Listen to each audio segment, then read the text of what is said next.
तर तुम्हाला फक्त एकदा हिंदूच धर्म दिसतो का? कपाळाला बोट लावल्या लावल्या हुलुलुलुलू करत खाली पडणारी लोक नाही दिसत तुम्हाला? माझ्या आईचं नेहमी म्हणणं असायचं माझ्या वडिलांना की मी जर गेली तर मी तुला माझ्या 10व्याचं सुद्धा जेवू देणार. उठली गेली, दरवाजा उघडला, माझी आई आणि वडील दोघेजण दारात होते. पण त्या रात्री 3 वाजले होते आणि अख्ख्या घरभर घुंगरांचा आवाज. आम्ही खाली उतरलो की तो आवाज वरती जायचा, आम्ही वरती गेलो की तो आवाज खाली यायचा. ॲज इट इज माझी आई तिला पायऱ्यांवरनं खाली उतरताना दिसली. ज्या घटना घडत आहेत त्या just because of my mother. घर तर विकू नाही शकली, पण तिने, माझ्या आईने तिला घर विकण्यासाठी ठेवलं पण नाही. परंतु आत्ता माझा जो भाऊ आहे त्याला त्याची बायको पण दिसते आणि माझी आई पण दिसते.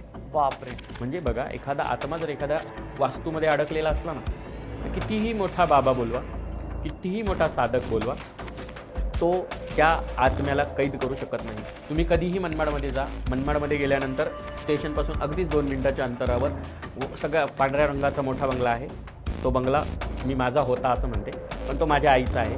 आणि तो बंगला आजही ह्या रहस्यमयी घटनांमुळे गाजलेला आहे. लोकांना सर्वांना माहिती आहे. आता ओम नमः शिवाय हा मंत्र गुरु देतो तेव्हाच आपण जाप करू शकतो. जिथे आपण 7 नंतर स्मशानात जायला घाबरतो, त्या स्मशानामध्ये रात्री 2-2, 3-3 वाजता खूप सारे लोक बसलेले असतात आणि त्या स्मशानात मी त्या व्यक्तीचा चेहरा डोळ्यांसमोर बघून शोधत फिरते.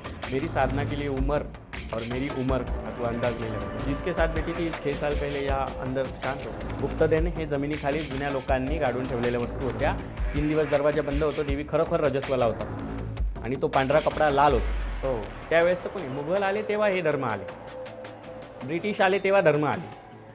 त्याच्या आधी फक्त एकच धर्म होता आणि तो हिंदू धर्म होता. आणि ते आता आपला एक व्हिडिओ आला होता, ते आता खूप व्हायरल झाला. आता त्याला 15 लाख आता व्ह्यू आले. ते महाराज म्हणत होते की अंगात वगैरे येत नसतं, तो एक नाडीचा प्रकार असतो, ती ऊर्जा ॲक्टिव्हिटी. त्याच्यावर ते सगळे आली होती लोक बघायला. ती सगळी लोक तिथे बघायला आली होती. त्यांनी ठरवलं होतं की आम्ही खोलून पाहणार समाधी. सगळ्या प्रकारे टेस्टिंगमध्ये तिथे एक चैतन्य स्वरूपी ऊर्जा असल्याचं सिद्ध झालं.